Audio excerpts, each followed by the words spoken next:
Magandang araw mga kapuso, Happy Labor Day po sa lahat ng mga Pilipinong manggagawa. Narito po tayo ngayon sa isang mall sa may Ortigas sa Quezon City kung saan po nagaganap ang isang mega jobs fair para po sa mga Pilipinong nag-a-apply o mag-a-apply ng trabaho sa iba't ibang bansa. Para po ito ngayong araw ng Labor Day, May 1, at aabot po sa mahigit 3,400 na trabaho ang inaalok ng 12 recruitment agencies na licensed po at accredited ng Department of Migrant Workers ang available pong applyan dito. Mga trabaho po para sa iba't ibang bansa gaya sa US, Japan at iba't ibang bansa sa Europe gaya ng Croatia, para po sa iba't ibang mga sektor gaya sa engineering, sa hospitality, sa healthcare workers, mga skilled workers po na Pilipino ang kailangan dito.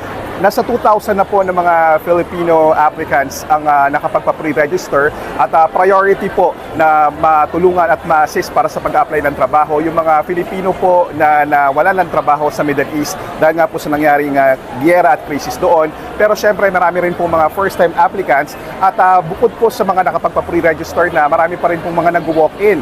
Priority po nga matulungan yung mga nakapagpa-pre-register pero i-assist pa rin po sayon sa DMW yung mga walk-in, lalo pat ngayong Labor Day, May 1. At yan muna ang latest, JP Soriano para sa GMA News.